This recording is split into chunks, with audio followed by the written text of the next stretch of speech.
Ei, me fala uma coisa, você sabia que adoração não tem nada a ver com louvor? Afinal de contas, por que a Bíblia diz que era necessário Jesus passar por Samaria? Será que existe um segredo que não nos contaram? Afinal de contas, será que Jesus estava proibindo nós de irmos à igreja para adorarmos? Ou em qualquer lugar eu posso adorar a Deus? Essas e outras questões serão respondidas nesta videoaula, então não percam!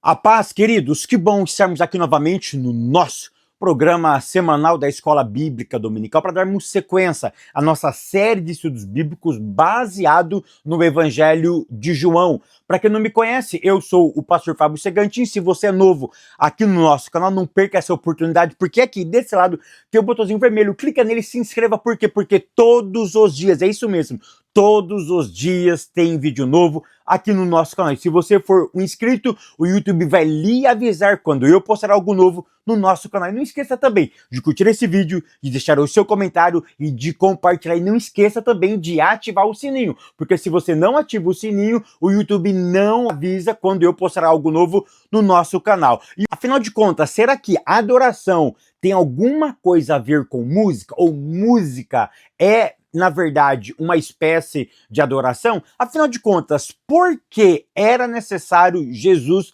passar por Samaria? Ou seja, hoje nós vamos falar um pouquinho sobre adoração. Eu vou desvendar todos os segredos do termo adoração. Nós vamos nos aprofundar nesse tema. Nós vamos ver que algumas coisas que nos contaram não é verdade. Tem outras coisas que acrescentaram. Ou seja, Jesus estava realmente estabelecendo o padrão correto de adoração. E para isso nós vamos meditar no Evangelho de João, capítulo de número 4, onde Jesus teve um bate-papo com a mulher samaritana. Não é o tema desse vídeo, mas eu já quero salientar para vocês que a mulher samaritana não era uma mulher da vida. Ela não era uma mulher à toa, ela não era uma mulher sem caráter. Isso aqui eu vou gravar um vídeo numa outra ocasião, mas o foco aqui é o papo de Jesus entre a mulher samaritana e o próprio Jesus. É aqui que ele ensina um dos maiores segredos da nossa experiência humana, que é a verdadeira adoração. Ele ensina algumas coisas para nós. Uma das coisas que ele ensina é que todo ser humano precisa adorar alguma coisa. Existe uma ausência, existe uma lacuna. Existe algo dentro de nós que precisa ser preenchido. E como que eu preencho esse vazio? Através de uma atitude chamada adoração. E é justamente isso que nós vamos encontrar aqui no ponto primeiro, o encontro em Samaria. E duas preciosas lições. Ponto 1, a necessidade de passar por Samaria. Olha o que diz o Evangelho de João, capítulo 4 e o verso de número 4. E era-lhe necessário passar por Samaria. O verso 3 diz, deixou a Judéia e foi outra vez para a Galileia. E era-lhe necessário passar por Samaria. Parece que esse texto é apenas uma informação, mas aqui não está uma informação. Aqui está um dado muito precioso. Aqui está uma lição espiritual. Quando o evangelista João, ele diz no verso 4, e era-lhe necessário passar por Samaria, essa expressão necessário, ou seja, ele precisava passar ali, não indica uma necessidade geográfica, porque a expressão em grego ali é edei. Edei não tem nada a ver com geografia, mas tem a ver com necessidade da alma. Ou seja, essa expressão edei em grego significa necessidade divina. Tinha uma pressa, tinha algo profético, tinha algo espiritual que ele precisava passar por aquela localidade, ou seja, esse termo não tem nada a ver com algo geográfico, mas uma necessidade divina. E eu vou te provar isso. Olha o que diz em Lucas, capítulo de número 2, verso 49, diz assim: não sabeis que convém. A palavra convém é a mesma palavra necessário em grego, é a palavra edei em grego. Ou seja, não sabeis que convinha eu cuidar ou tratar dos negócios de meu pai? Você lembra muito bem que na festa da Páscoa Jesus se perde da família dele, ou a família dele não observa que ele tinha ficado em Jerusalém. Quando mamãe e papai volta para encontrar Jesus, encontra ele justamente no templo, conversando com os rabinos. E a resposta de Jesus é preciosa. Olha o que ele diz: não sabeis que convém, ou seja, é necessário, é lícito, edei, tratar dos negócios de meu pai?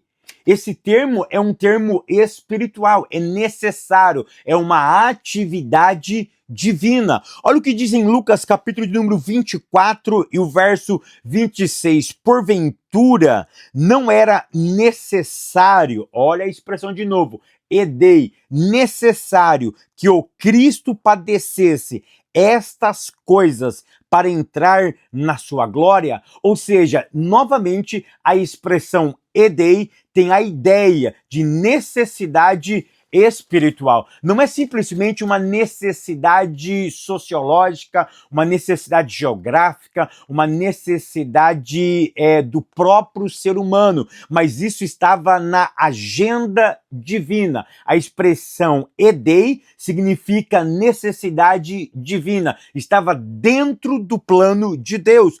Olha o que diz João capítulo 4 ou capítulo 3 e o verso 14. E como Moisés levantou a serpente no deserto, assim importa, é necessário. Olha a expressão edei novamente, que o Filho do Homem seja levantado. Vocês percebem que essa expressão de João, que é a expressão necessário, que é a expressão convém, que é a expressão edei em grego, não significa uma necessidade humana, mas isso estava na agenda divina. Por isso que ele usa a mesma expressão usado pelos outros evangelistas, e ele usa aqui no capítulo 3, verso 14, e agora ele usa no capítulo 4 e no verso 4, ou seja, estava na agenda de Deus, era propósito de Deus passar por aquela cidade. A questão aqui não era se era mais longe ou se era mais perto, estava na agenda.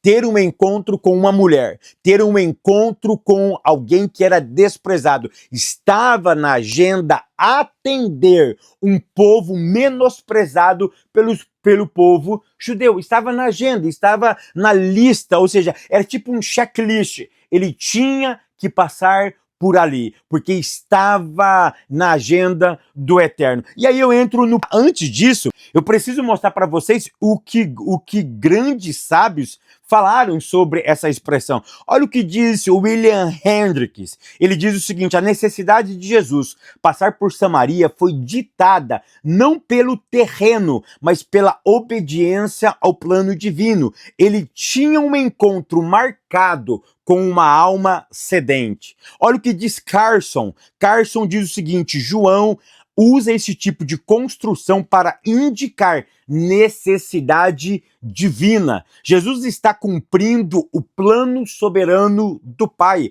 alcançar os rejeitados como os samaritanos. Olha o que diz F. Bruce. Ele diz o seguinte: Jesus não apenas passou por Samaria, ele foi lá intencionalmente. Seu ministério não estava limitado aos judeus. Isso prenuncia a missão aos gentios. E olha o que diz Matthew Henry. Ele diz o seguinte: era necessário, não por obrigação humana, mas por designação divina. Havia uma mulher e uma cidade sedentas da água da vida. Ou seja, estava na agenda de Deus. Agora Jesus chega em Samaria, entra no ponto 2. E aí aonde ele vai? Ele sai de Jerusalém, ele passa por Samaria e ele chega na Galileia. Mas antes de chegar na Galileia, ele chega numa cidade chamada Sicar. Aqui você precisa aprender algumas coisas. Primeiro,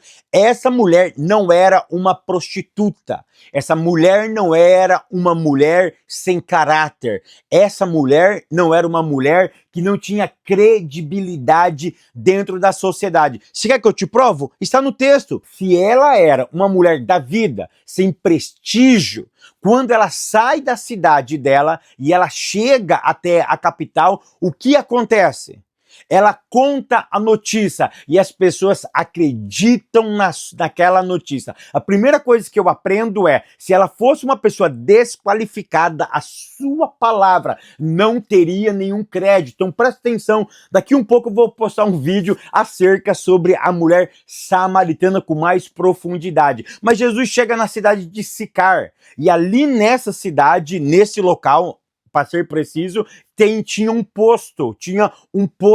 E o que Jesus fez? Ele foi pegar um pouco de água. Ele queria água, porque ele estava com sede. Só um detalhe para que você possa entender, ela foi ao meio-dia, não era porque ela era desacreditada, não tem nada a ver. A ideia é justamente outra. Mas voltando aqui, a palavra sicar em hebraico, ela encontra algumas nuances. Sicar provavelmente pode ser uma variação da cidade de Siquém, a cidade do pai Jacó. Mas existe uma outra variação também de Sicar, que significa mentira, que significa engano. Ou seja, aquela cidade era uma cidade que tinha um nome pejorativo, que tinha a ideia de ser pessoas enganosas, pessoas mentirosas. Tem uma expressão também que tem a ideia de lugares de pessoas bêbadas,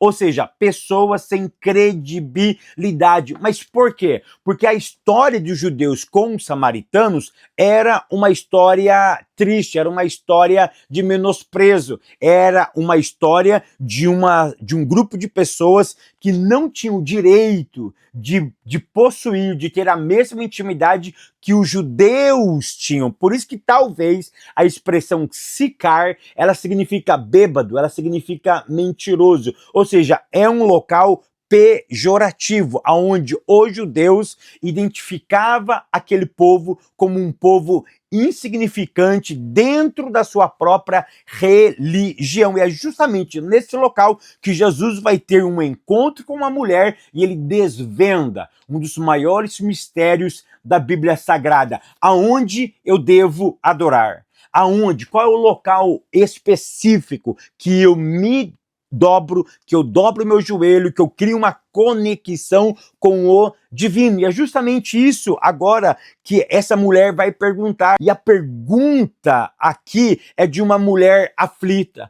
A pergunta dessa mulher, porque Jesus começa com uma pergunta: ei, me dá um pouco de água. E aí ela disse o seguinte: olha, eu vou dar um pouco de água para você. Aí Jesus disse: olha, se você soubesse quem sou eu, você me pediria, não seria eu que ia pedir para você. E você, bebendo dessa água, nunca mais teria sede. E ela pergunta: mas que água é essa? Que mistério é esse? Essa pergunta reflete uma alma aflita, reflete a necessidade de todo ser humano se conectar com o divino. Existe uma busca, existe um vazio dentro da nossa alma. E como nós preenchemos esse vazio? Com uma verdadeira adoração. Agora que eu sei que eu preciso adorar, uma outra questão precisa ser respondida: onde eu devo adorar? Na tradição judaica tinha 2 lugares de adoração. Os judeus adoravam em Jerusalém, no templo. Os samaritanos eram proibidos de entrarem ali. Então eles criam seu próprio templo de adoração, que ficava, por isso que ela usa a expressão, no Monte Gerizim. Ou seja, existem lugares alternativos. Existem dois lugares e eu preciso descobrir se é em Samaria ou se realmente é em Jerusalém. O que isso me revela é que ela queria adorar, mas ela não queria adorar de forma incorreta. Ela queria adorar da melhor maneira possível. Por isso que essa pergunta reflete a ânsia da alma humana. A alma humana tem a necessidade de adorar, mas eu preciso descobrir se o que eu estou fazendo está certo ou errado. Aí Jesus quebra o paradigma e aí ele dá uma resposta fenomenal. O que ele responde para essa mulher? Olha, não é nem em Jerusalém e nem em Samaria. Ela fica pasma. Por quê? Porque Jesus está aqui quebrando um paradigma. Ele está instituindo ou ele está reforçando que a verdadeira adoração não está atrelada a um local físico. Então você está dizendo que Jesus disse que eu não preciso adorar num local específico? Eu não preciso, por exemplo, ir à igreja? Eu não preciso, por exemplo, frequentar um culto, uma reunião com outras pessoas para adorar a Deus? Eu não estou dizendo isso. E Jesus também não estava dizendo isso. O que Jesus estava quebrando aqui é pontos específicos, e se eu não for naquele local, algo mágico não acontece. Você quer ver uma expressão hoje, o que acontece? Quando nós chegamos no culto e as pessoas dizem o seguinte: olha, você veio no local correto. Ou seja, dá a entender que aquele local, ou somente aquele local, é o palco da manifestação divina. Se eu começo a acreditar que Deus só fala na igreja, que Deus só fala naquela reunião, que Deus só se manifesta daquela forma, eu estou reduzindo Deus a um ídolo. E é justamente isso que Jesus está ensinando para essa mulher. Se esse local for o único local onde eu me manifesto, onde vocês têm um encontro comigo verdadeiro, isso está completamente errado. É essa ideia que Jesus estava tirando da mulher. Não existe um local específico aonde a adoração é recebida. Porque Jesus me ensina, para mim, para você, que a verdadeira adoração não está ligada ao lugar, ao local, mas o como eu adoro. O como é muito mais relevante do que o local específico. O local não é tão relevante quanto a forma, a maneira da minha adoração. Fábio, já entendi. Se o importante é o como, eu não vou mais então ir à igreja. Eu posso adorar em qualquer lugar, de qualquer forma, que ele vai receber a minha adoração. Calma, que agora Jesus ele aprofunda a ideia. A primeira ideia que ele quebra aqui é o seguinte: a ideia não é o local específico, mas o como. Mas como então eu devo adorar? Existe um padrão de adoração. Não podemos adorar ele de qualquer maneira. Olha o tópico segundo, o ensino de Jesus a respeito da verdadeira adoração. Ponto 1, a adoração. Aqui eu aprendo no mínimo 3 verdades. Primeiro, Jesus expande o conceito da adoração. Ele expandiu. Não é mais num local específico, é em qualquer local. Agora que ele eliminou o local, ele não negocia o como. Ele elimina o aonde, mas ele não negocia o como. Mas como eu devo adorar? Em espírito e em verdade. É aqui que mora o segredo. Ele elimina o aonde, ou o onde, melhor dizendo, mas ele não negocia o como. O como aqui é relevante, tem que ser em espírito e em verdade. Aí eu entro no ponto 2, Jesus e a verdadeira adoração. A adoração só é válida em 2 momentos da nossa existência. Quais, Fábio? Primeiro, regenerado. Por isso ele usa a expressão em espírito. Essa expressão em espírito significa que você precisa ser regenerado. Por isso que pessoas não regeneradas não têm a capacidade de adorar ele em verdade. Fábio, me prova isso na Bíblia. Fica muito claro. Caim e Abel, ambos entregaram oferta, mas a adoração de Caim não foi recebida. Olha o princípio, tem que ser uma adoração regenerada. É o Espírito de Deus que produz essa regeneração em nós, porque a nossa natureza ela foi afetada pelo pecado. Se nós estávamos mortos em pecado e em delito, morto não tem iniciativa, morto não tem vida, morto não consegue fazer nada. Por isso que a adoração tem que ser regenerada em espírito. Agora que você foi regenerado, você precisa agora, ela tem que ser em verdade. O que a palavra verdade aqui significa? Basicamente com conhecimento, com entendimento, seguindo os princípios da palavra de Deus. Não existe adoração se eu não cumpro princípios, porque adoração, nós atrelamos adoração à música.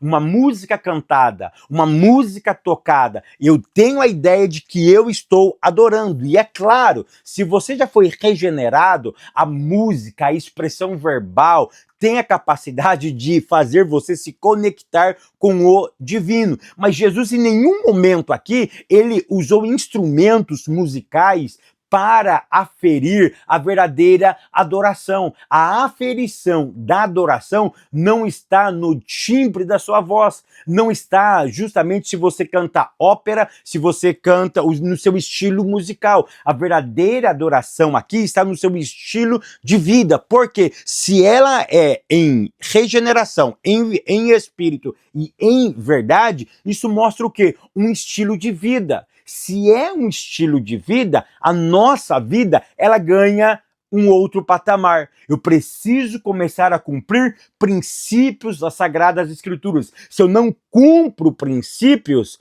obviamente eu não estarei adorando. Fábio, o que é a adoração então? A adoração pode ser tem várias aplicações ou vários conceitos para o termo adoração. Um dos conceitos é curvar-se.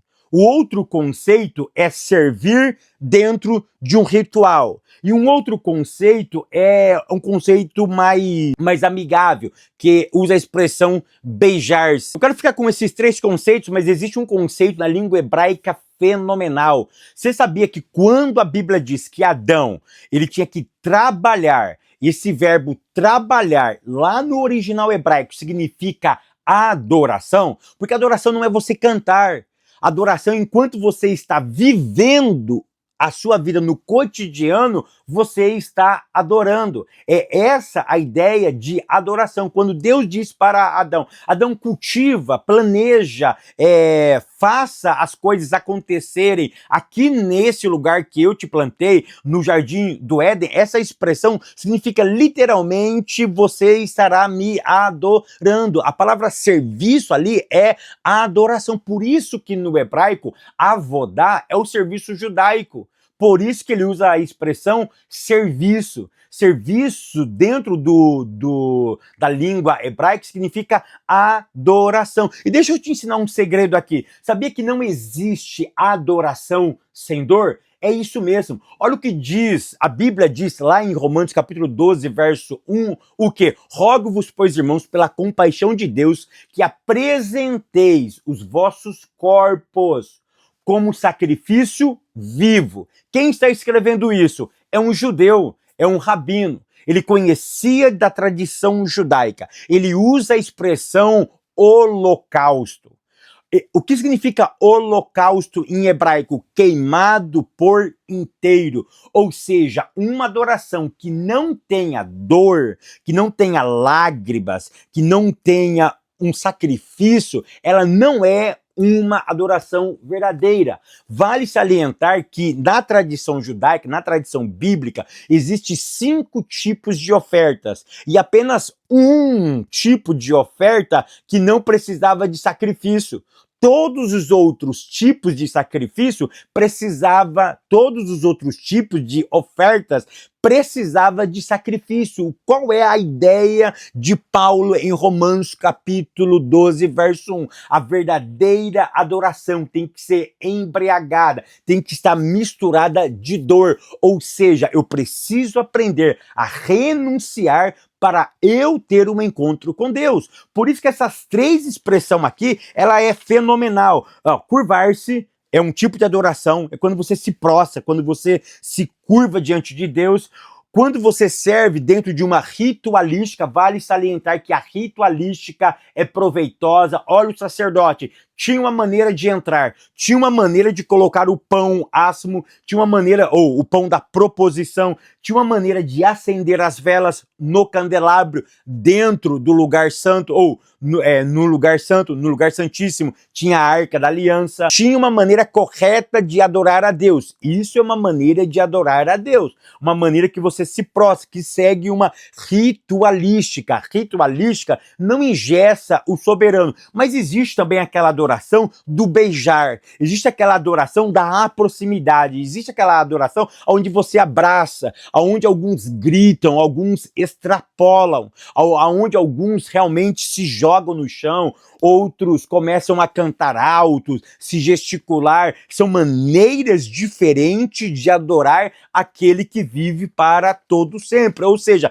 não podemos limitar as maneiras de adorar em espírito e em verdade. A ideia que não pode deixar é: adoração precisa ter renúncia. Uma adoração que não tem renúncia, uma adoração que não tem... Por isso que é em espírito, é regenerado, e em verdade, aquele que cumpre princípios. Se eu não cumpro o princípio, fica impossível de você expressar uma verdadeira adoração, porque adoração é um ato de rendição a Deus. Você se rende, você declara para Ele que Ele está no controle da sua existência. Então não basta eu louvar, não basta eu cantar, não basta eu emitir notas tão belas, tão maravilhosas, como diz aquela canção daquele menino, que é uma canção fenomenal, mas é um ato de rendição a Deus. Eu estou me rendendo ao cuidado, ao amor, ao controle de Deus. Adoração é um ato de serviço. Eu preciso fazer alguma coisa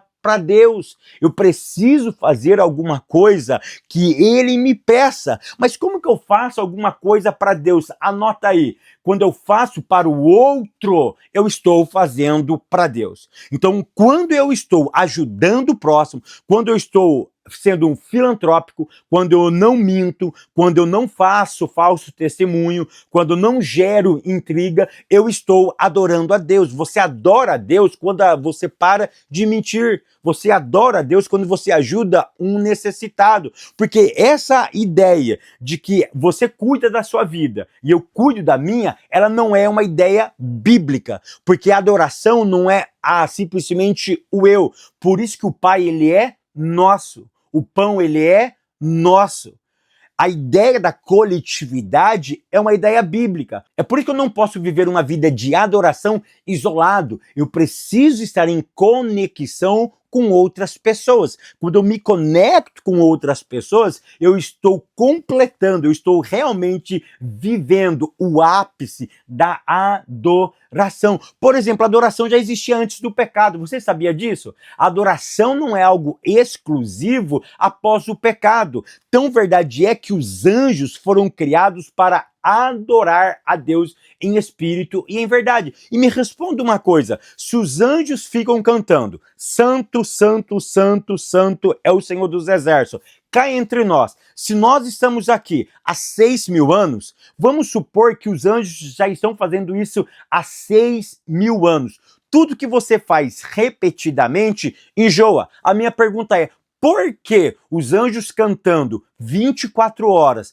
365 dias no ano? Porque eles não enjoa. Aprenda essa. O pecado enjoa de Deus. O pecado separa. Toda vez que não existe pecado, não existe tédio. O tédio é causado por causa do pecado. É por isso que a gente não consegue compreender é essa compreensão divina. O pecado trouxe a fadiga. Foi isso que o pecado fez. O pecado trouxe fadiga. Quando não tem pecado, não tem fadiga. É por isso que os anjos não se cansam. O pecado trouxe cansaço. O pecado trouxe fadiga. A ausência do pecado manda embora a fadiga. E se eu não tenho fadiga, eu tenho disposição. E se eu tenho disposição, eu adoro ele 24 horas. É o pecado que traz a fadiga, é o pecado que traz o cansaço. É por isso que nós precisamos entender que a adoração, mesmo que doa, eu preciso continuar adorando. Por quê?